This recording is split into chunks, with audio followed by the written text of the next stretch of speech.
Hi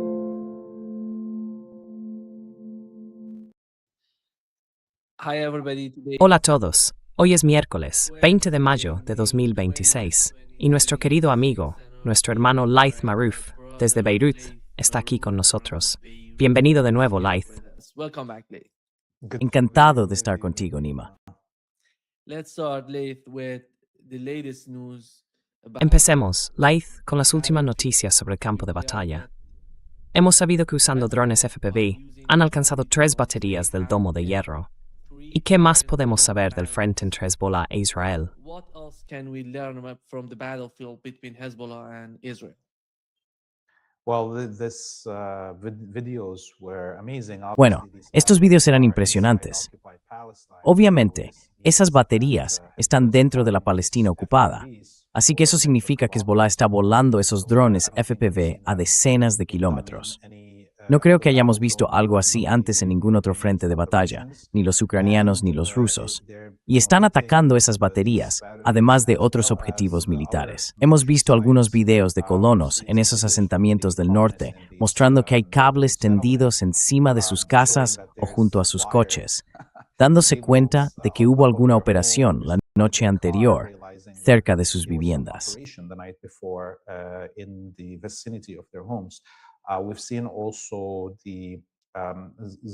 También hemos visto la colonia sionista en Naqoura, en el lado palestino, no la Naqoura del Líbano. Hemos visto videos de cómo ese dron FPV volaba dentro de la base israelí, buscando soldados y alcanzándolos de verdad.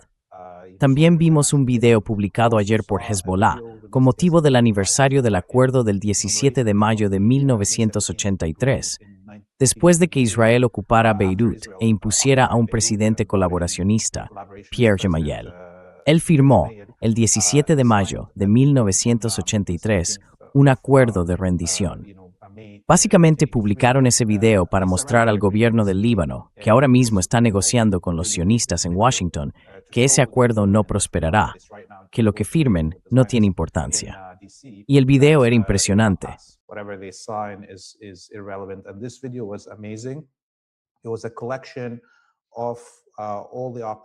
Era una recopilación de todas las operaciones de Hezbollah contra el bastión de ocupación israelí en la zona de Bayada, en el sur del Líbano, junto a la costa. Ya sabes, es un pueblo que está realmente ocupado y que se ha convertido en una base para todo su mando en la zona costera. Hezbollah mostró una serie de unos 8 ataques contra ese centro de mando, realizados desde distintos drones FPV, y al final se ve como los israelíes huyen de la base y la abandonan, dejándonos Israelí ongoing. Nithways en Haberts F-Power, Jera, Wiri Grow Jutamando Israeli. On the base and an FPV comes and takes out that Israeli flag. Lo que los israelíes están enfrentando en el sur del Líbano no tiene precedentes. Según sus propias evaluaciones, alrededor del 80% de todas sus operaciones han tenido que detenerse y no se mueven durante el día. Hay órdenes para todos los soldados sionistas de no desplazarse al aire libre durante las horas de luz, salvo en situaciones de vida o muerte. Aún así, siguen recibiendo todos esos golpes. En represalia, creo que los sionistas han incrementado sus masacres en las últimas 48 horas, 24 horas también, atacando múltiples viviendas residenciales muy lejos de las líneas del frente, matando familias enteras en varios pueblos. Esto es lo único que los israelíes son capaces de hacer ahora mismo en el campo de batalla. Ya están derrotados.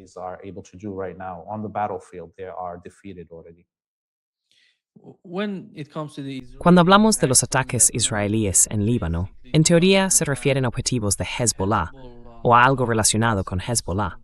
Pero, ¿cuál es realmente la naturaleza de esos objetivos?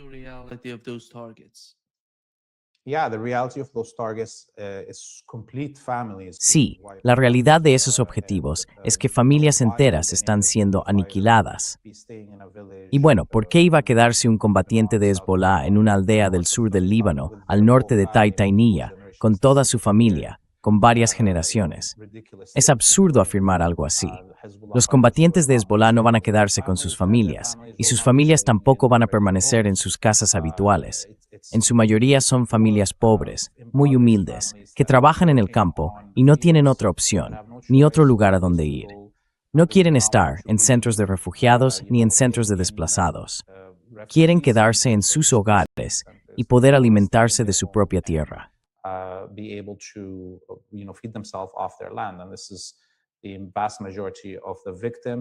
Y esto ocurre en la gran mayoría de las víctimas.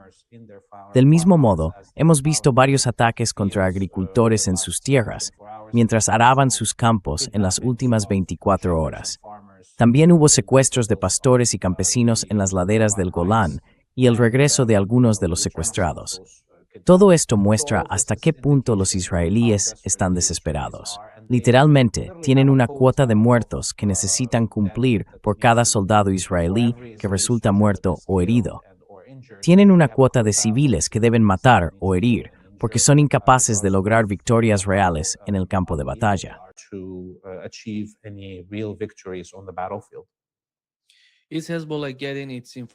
¿Está Hezbollah obteniendo información utilizando drones para ir a las zonas y observar las concentraciones de soldados israelíes?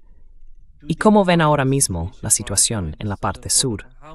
¿Cuántas concentraciones de fuerzas israelíes tienen localizadas en esas áreas?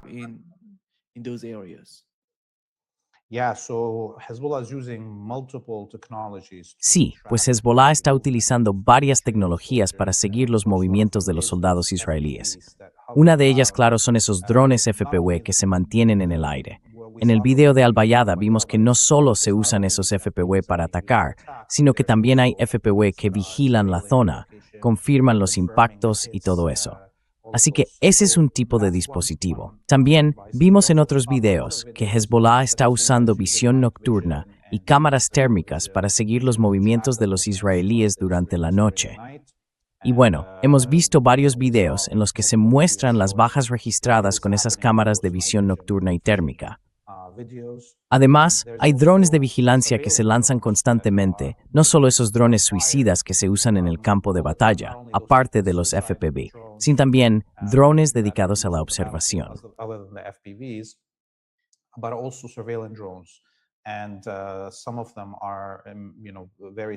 Y algunos de ellos son muy pequeños. Básicamente los lanzan, recogen la información y regresan. O ni siquiera importa si regresan, esos drones. Y hay gente sobre el terreno. Hezbollah tiene a muchos de sus combatientes entre los pueblos, entre los bosques y en otras zonas, y están observando todo. Por eso también, debido a la geografía del sur del Líbano, se puede prever por qué caminos necesitan avanzar los israelíes. Y si tienen que avanzar por esos caminos, ya han colocado trampas explosivas. Hay artefactos explosivos improvisados. Además, cada vez que hay un movimiento mecanizado de tropas israelíes, tienen que enviar por delante las excavadoras para abrirles paso, si no quieren usar las carreteras normales y todo eso.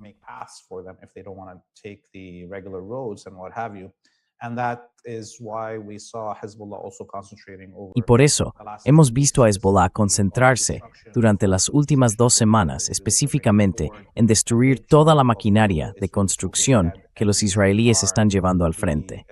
Una gran parte de los soldados israelíes muertos o heridos son los contratistas que manejan esa maquinaria.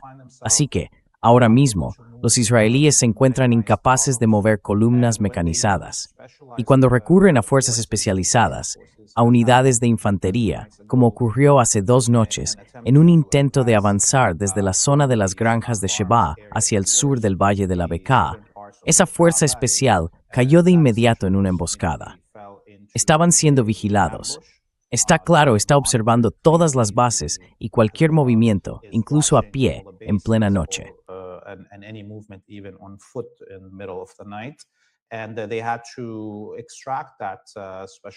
Y también tuvieron que extraer a esa fuerza especial. Además, las capacidades de vigilancia son tan avanzadas que ayer los israelíes admitieron que uno de los comandantes de sus batallones en el norte fue asesinado por Hezbollah en un ataque contra su coche dentro de Palestina ocupada. Sabes, estaba viajando entre las bases. Y en varios videos FPV que vimos, se trataba de vehículos de mando y control, transportes blindados con todas las antenas, especializados en dirigir el campo de batalla, y el dron FPV entraba por la puerta trasera. Así que están vigilando. Saben dónde están los centros de mando. Saben dónde están los comandantes de esos batallones. Los están atacando dentro de las zonas ocupadas del Líbano. Los están atacando en el norte de Palestina. Y todo esto demuestra unas capacidades de vigilancia y de obtención de inteligencia muy avanzadas. Surveillance and intelligence gathering capabilities. We had other videos late. Teníamos otros videos, Leith, sobre estos drones FPV atacando sistemas de comunicación inalámbrica. ¿Y cuáles son las funciones de esos sistemas de comunicación inalámbrica? ¿Por qué necesitan tenerlos en la zona del sur del Líbano? Yeah, so the further they are from their bases, Sí, cuanto más lejos estén de sus bases dentro de la Palestina ocupada, más necesitan establecer mecanismos de relevo para las comunicaciones. Y esos centros de comunicación dentro de las zonas ocupadas del sur del Líbano son necesarios para controlar y dirigir el movimiento de las tropas y también para proporcionar, digamos, las coordenadas de los bombardeos de artillería y de aviación. Así que cuando vemos ese video de Al-Bayada y observamos esos drones FCB atacando los repetidores de comunicación instalados en una ventana y luego otra ventana con las cámaras avanzadas colocadas allí y la respuesta del sistema de comunicación y del equipo de recopilación de información. Toborda es una muestra que Hezbollah apologiza cada pieza del equipo que utilizan los israelíes y es capaz de reconocer cortes incluso cuando se post-trap driving down. can recognize them when they're hidden behind the window or so on. And the use of the FPVs, Y con el uso de los FPV, los sionistas no han sido capaces, hasta ahora, de encontrar soluciones para eso. Están gastando cientos de millones de dólares en todos esos proyectos para acelerar las posibilidades de encontrar una solución a los FPV. Una de esas soluciones absurdas fue colocar lonas y redes de pesca sobre los lugares donde los soldados israelíes se reúnen dentro de las zonas ocupadas del sur del Líbano, lo que en realidad los convierte en blancos fáciles. Es como anunciarle a Hezbollah en qué casa, en qué pueblo se están concentrando los israelíes. Así que bueno, si no se les puede alcanzar con un FPV, sin duda se les puede alcanzar con un dron suicida o con misiles guiados. En resumen, las soluciones que están proponiendo los israelíes frente a los FPV en realidad los están convirtiendo en objetivos aún más fáciles para Hezbollah. easier targets for Hezbollah. Leith, Israel cree que va a avanzar en la parte sur del Líbano y que quiere anexionarse esa zona. Eso lo sabemos. ¿Y cómo ves la situación en la parte norte de Israel? ¿Tenemos algún tipo de información sobre nuevos ataques en el norte del país?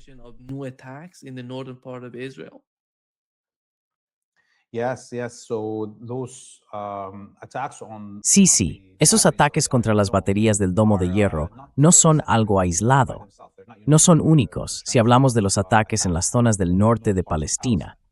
Lo que los hace distintos es que se trataba de una batería de misiles de defensa aérea. Pero hay ataques constantes contra las casas donde se esconden los soldados israelíes. Es muy importante que los espectadores entiendan que casi todas las colonias situadas en la frontera norte de Palestina y también las del Golán son zonas militares.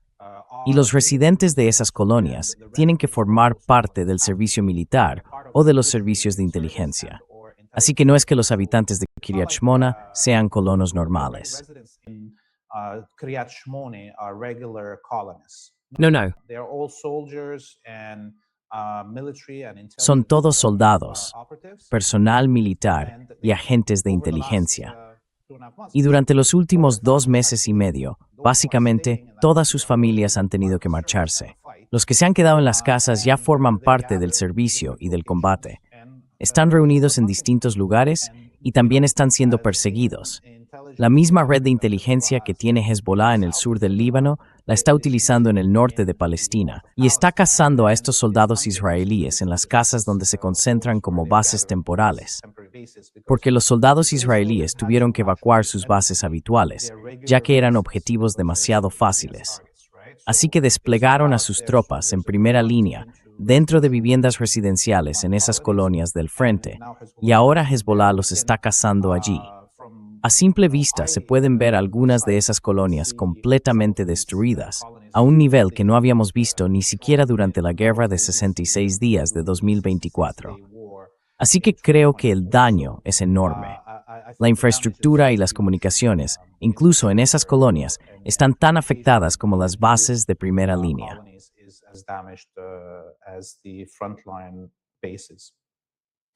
Leith, yesterday I talked with Professor Marandi. He said that Ayer hablé con el profesor Morandi. Dijo que la destrucción que está ocurriendo en el sur del Líbano no es algo nuevo y que todos esos edificios los van a reconstruir, incluso mejor de lo que estaban antes. ¿Cuál es la historia? Porque esto no es algo que haya pasado ayer ni anteayer. Hay una larga historia detrás de lo que está ocurriendo en el sur del Líbano. No es la primera vez que Israel destruye todo. ¿Qué sabemos sobre eso? ¿Qué puedes decir al respecto? What do we know about that? What can you say about that? Sí, en 1942, en 1949, en 1978, en 1982, muchísimos de estos pueblos fueron completamente arrasados, destruidos por los sionistas una y otra vez, hasta no dejar una sola estructura en pie. Y también una y otra vez, la población libanesa, la gente de la tierra, los reconstruyó con el dinero de sus familias extendidas repartidas por todo el mundo, que siguen ahí, que siguen apoyando. Algunas de esas familias llevan emigrando desde el Líbano desde el siglo XIX, ¿verdad? Y aún hoy mantienen el vínculo con esos pueblos.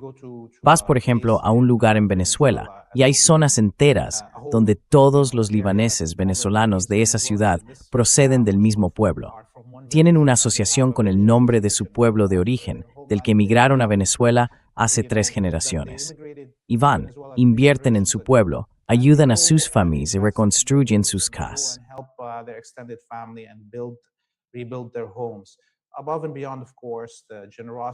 Por encima de todo, claro, está la generosidad de todos los pueblos del mundo que están, ya sabes, en contra del imperialismo y a favor de la liberación de Palestina.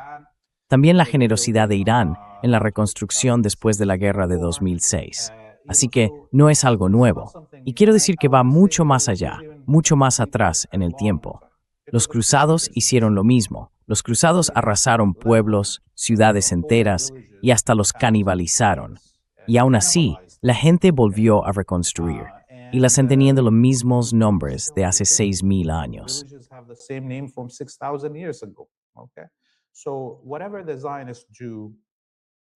Así que, haga lo que haga el sionismo, mientras no logren quebrar la voluntad del pueblo, y mientras la gente siga empeñada en mantener sus raíces unidas a esos 6,000 años de historia, en esa persistencia por seguir viviendo, podrán reconstruir, y lo harán. Israel no podrá controlar la tierra en el sur del Líbano. Creo que Israel, en general, está en los últimos días de su existencia. Son unos últimos días muy violentos, pero siguen siendo los últimos días. Es stories de un periodo que tiene más war. I've seen I've seen a video He visto un video tuyo informando sobre lo que está ocurriendo en Líbano con el tema de los refugiados. ¿Cuál es la situación de esas personas sirias en Líbano? ¿Y qué está pasando allí? What's happening there?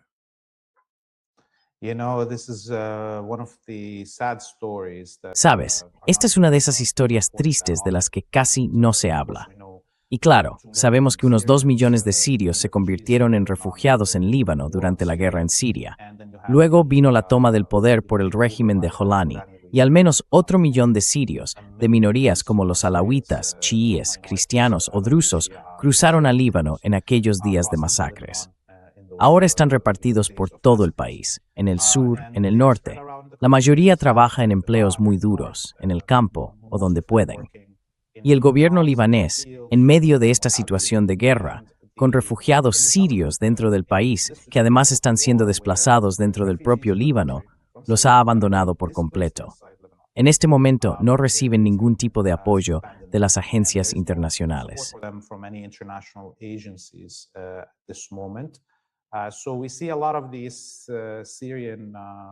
Vemos a muchos de esos trabajadores sirios del campo que se quedan con toda su familia en zonas muy peligrosas. Antes mencioné a esos pastores sirios que fueron secuestrados, entre 8 trabajadores del campo que fueron capturados por los israelíes. Bueno, los libaneses secuestrados, que eran civiles, fueron devueltos, pero de esos 2 trabajadores sirios nadie sabe nada. Y el gobierno de al-Julani no va a preguntar por ellos. Israel podría hacer lo que quisiera, y no creo que nadie en el mundo venga a pedirle cuentas por lo que hizo. De forma parecida, hace unos días vimos a otro padre sirio. Iba en su moto, es un trabajador agrícola, llevaba a su hija de 12 años detrás para llevarla con la familia, y su motocicleta fue atacada por un dron israelí. La niña sobrevivió, la pequeña de 12 años, y salió corriendo hacia los campos.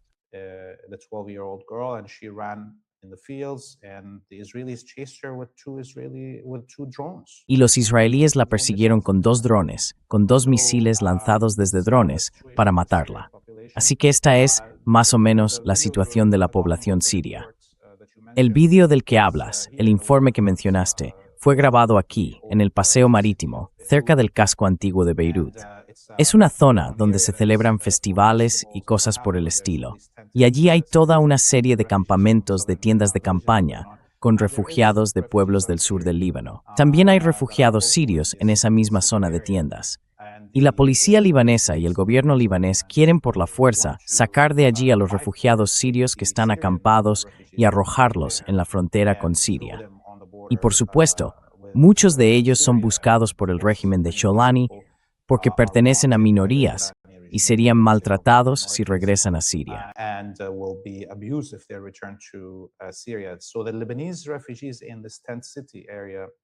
Así que los refugiados libaneses en esta zona de campamentos se niegan a trasladarse a los lugares que les ofrece el gobierno libanés. No solo porque esos lugares son limitados, están más llenos y apenas tienen servicios, sino también por solidaridad con sus hermanos y hermanas sirios que viven en este mismo campamento. Saben que, si los refugiados libaneses se marchan, los refugiados sirios de este campamento se convertirán en blancos fáciles y no habrá nadie que los proteja si el gobierno libanés intenta abusar de ellos. La situación es muy difícil. También hay otra situación parecida en los campos de refugiados palestinos. Los campos del sur se han convertido en objetivos y hay una gran ola de refugiados palestinos que están huyendo de esos campos del sur hacia el centro y el norte del país. Todo está saturado y sin servicios. En resumen, esta es la realidad de las personas desplazadas en el país. Yeah. And Al-Jolani is so much Y busy al-Sholani with the está tan perfume ocupado con los perfumes que le envió Donald Trump. The guy Es is increíble, de crazy, verdad. you know, looking Si at miras Syria Siria every hoy, day. la transformación de este tipo, que literalmente mataba gente y decapitaba personas, y ahora está hablando de perfumes.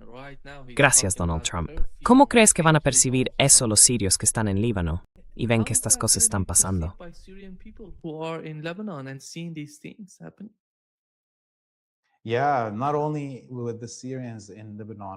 Sí, y no solo con los sirios en el Líbano.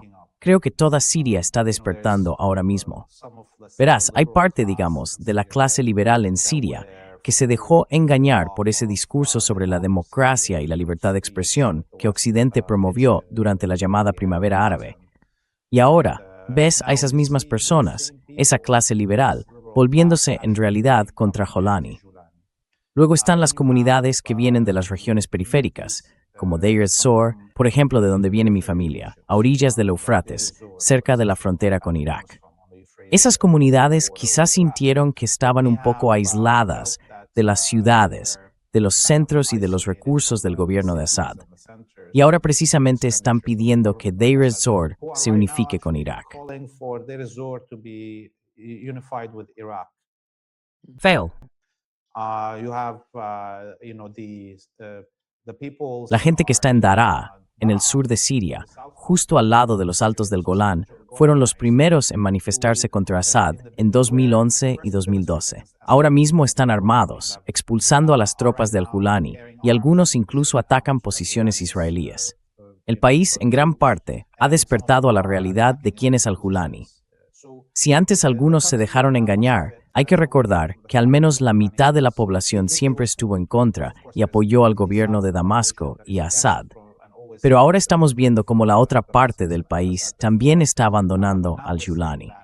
Y por cierto, si miramos a Turquía, ahora mismo está ampliando su red de comunicación en la provincia de Latakia, su infraestructura de comunicaciones y también la de ocupación, justo a las afueras de la ciudad de Latakia.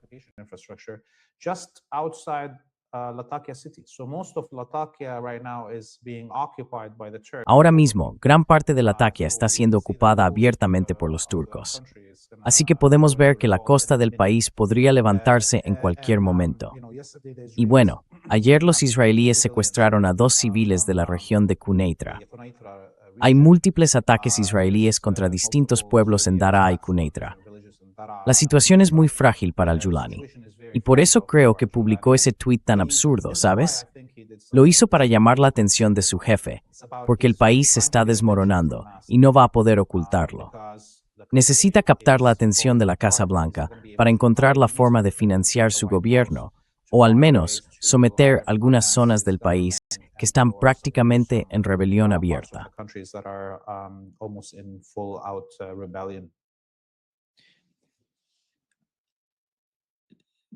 ¿Ves alguna diferencia entre la política estadounidense en Siria y la israelí?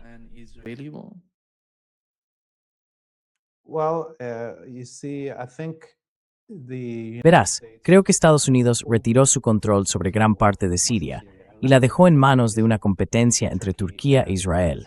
Y por eso el gobierno de Siria prácticamente no existe. Si los estadounidenses reconocen el derecho de Israel a ocupar todo hasta el Éufrates, como dijeron Thomas Barak y Huckabee, y si permiten que los turcos ocupen Alepo, Idlib y el norte de Latakia, entonces, en realidad, ya no hay un estado llamado Siria. Y el gobierno de al-Julani no puede hacer nada. No tiene acceso a recursos, ni puede reconstruir nada. Gran parte del país está fuera de su control.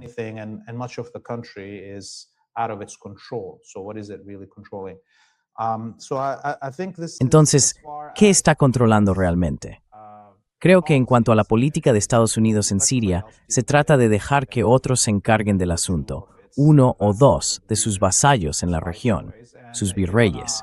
Y si quieren enfrentarse por influencia, Estados Unidos se lo permitirá. Pero no creo que, en este momento, ni Israel ni Turquía vayan a llegar a las manos en Siria, porque todos forman parte de una guerra más amplia contra el eje de la resistencia y contra Irán. Creo que no veremos que ese enfrentamiento ocurra. Y al-Julani solo intenta mantener su existencia en una silla presidencial inútil, que no tiene ningún poder.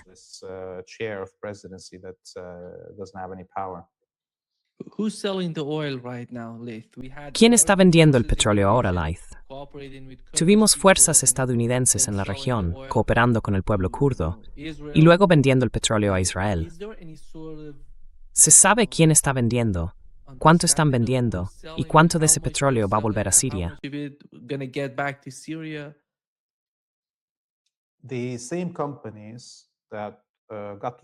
Las mismas empresas que firmaron esos contratos, que pertenecen a empresarios israelíes y tenían básicamente el derecho exclusivo de exportar el petróleo de Siria a través de Turquía e Irak, siguen teniendo ese contrato.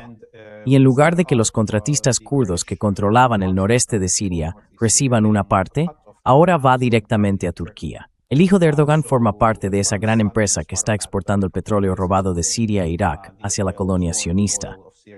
Y en parte por eso, ahora mismo, en Deir ez-Zor, se oyen rumores de rebelión y de querer separarse y unirse a Irak.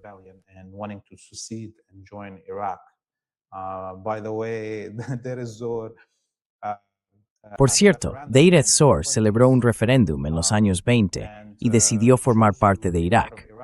Bien.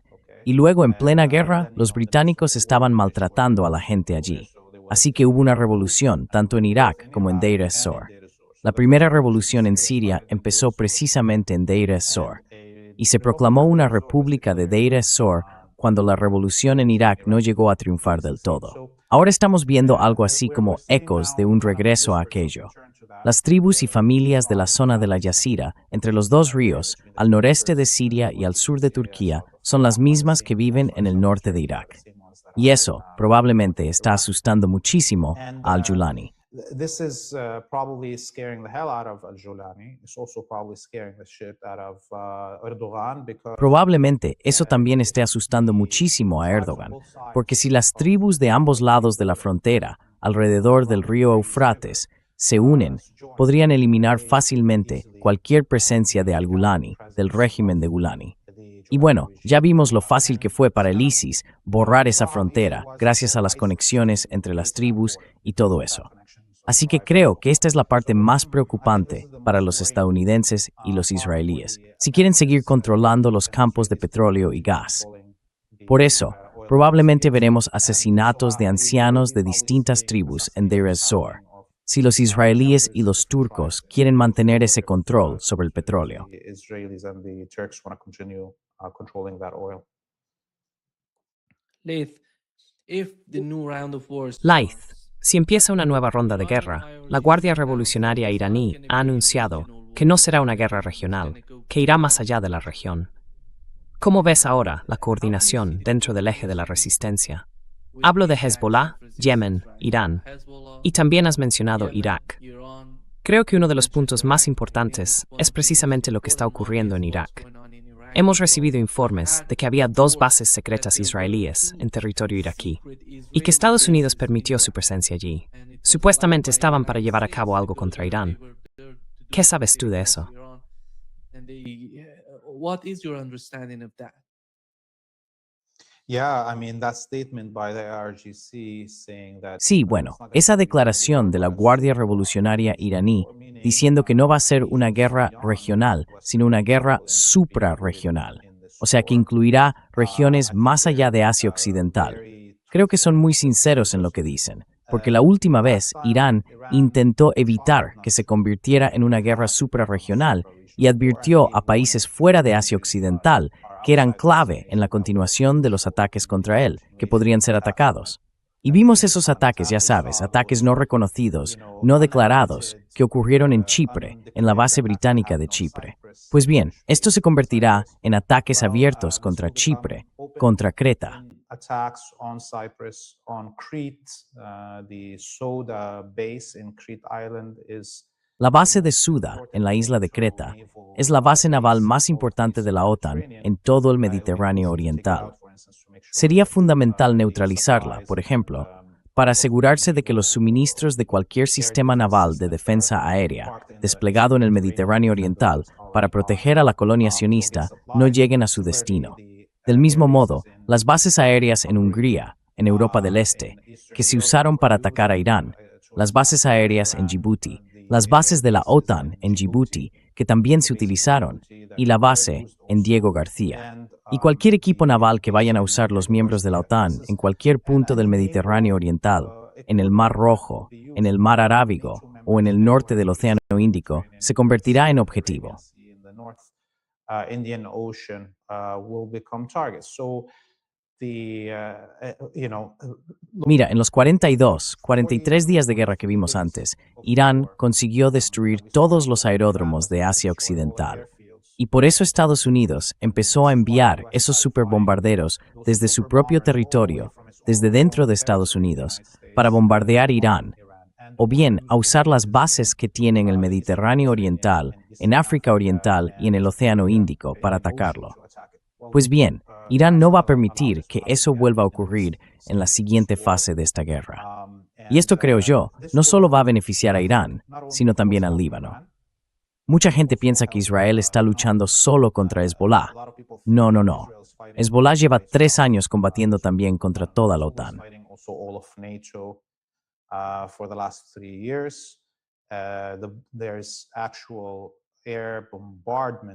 Hay bombardeos aéreos reales en Líbano, llevados a cabo por miembros de la OTAN que despegan desde Chipre, Creta y otros lugares. Y eso se suma a la vigilancia constante que realizan los drones de la OTAN sobre el territorio libanés. Además, los buques de la OTAN que están en las aguas territoriales del Líbano están controlando todo lo que hace Hezbollah y lanzan misiles para derribar drones. Alemania, por ejemplo, lo admitió, disparó desde sus propios barcos en el Mediterráneo Oriental para derribar drones de Hezbollah que se dirigían hacia la Palestina ocupada. Así que, si Occidente, como imperio, quiere librar una guerra usando todos esos recursos contra todo el eje de la resistencia, entonces el eje de la resistencia responderá y atacará cualquier base que se utilice para atacarlo.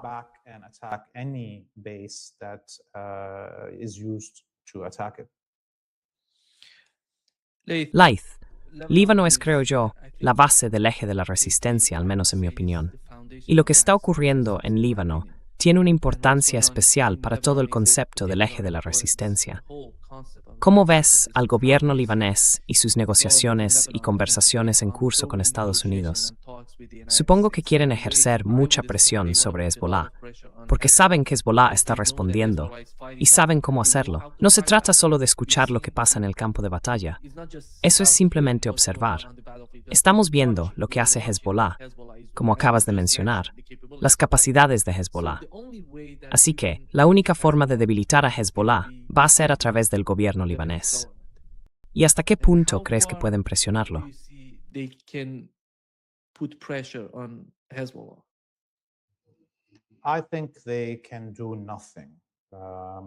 Creo que no pueden hacer nada. Ya sabes, tienen muchas ilusiones. Están siendo sobornados y protegidos por Occidente, que les dice, haz esto, haz lo otro, y te protegeremos. Pero la verdad es que no pueden cumplir con lo que quiere Occidente, con lo que quieren Washington y Tel Aviv. Los israelíes y la OTAN están usando todo su poder militar para intentar derrotar a Hezbollah. Y Hezbollah está usando solo una pequeña parte de sus capacidades militares en esta batalla. Tiene apenas unos pocos miles de combatientes sobre el terreno. Puede mantener esta guerra de desgaste durante años, si eso es lo que quiere Occidente. Pero Occidente no puede sostener una guerra de desgaste así durante años. Entonces, ¿qué puede ofrecer el gobierno libanés para ayudar a derrotar a Hezbollah? Hemos visto al presidente del Líbano 3 veces en los últimos 3 meses afirmar que hay un alto el fuego.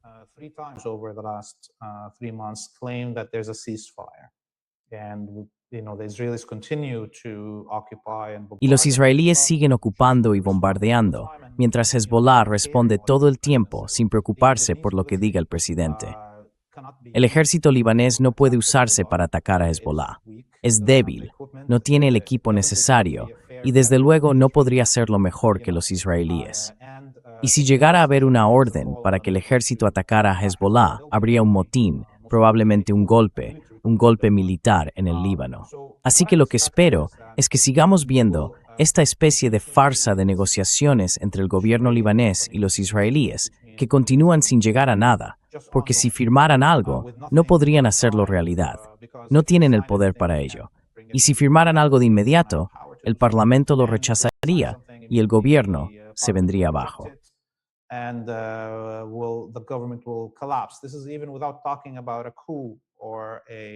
Y eso, incluso sin hablar de un golpe de Estado o de un golpe militar siquiera. Así que creo que el único servicio que el régimen colaboracionista en Líbano puede ofrecer a los sionistas es montar un teatro, como si el gobierno libanés estuviera constantemente produciendo propaganda para desprestigiar a Hezbollah o llamando a Hezbollah terrorista o lo que sea. Pero aparte de eso, no pueden hacer nada. Ahora bien, podríamos ver a los israelíes y a los estadounidenses decidiendo que prefieren que su propio gobierno vasallo en Líbano se derrumbe y tome una decisión absurda, como firmar un acuerdo que no pueden cumplir, o pedir al ejército libanés que ataque a Hezbollah, antes que permitir simplemente que Hezbollah siga derrotando a Israel sin causarles ningún quebradero de cabeza dentro del país.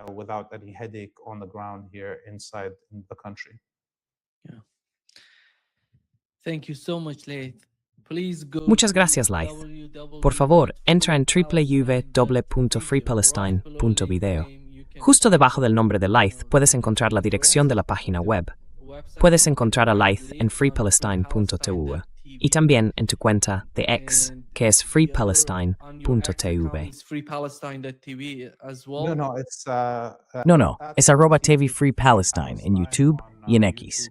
Y la página web es freepalestine.video, donde puedes encontrar todos los enlaces y hacer una donación si quieres ayudarnos. if you'd like to help us. Please go there and donate. Por favor, de verdad, id allí y haced una donación. Lo que está haciendo Laith, podéis encontrar varios vídeos cada día que él mismo graba desde la región, explicando lo que está ocurriendo en Líbano y en Siria. Es increíble lo que está haciendo. Por favor, id y apoyadle. Gracias, Laith. Thank you, Lee. Muchas gracias, Nima. See you next Nos vemos la semana que viene. Adiós. Bye.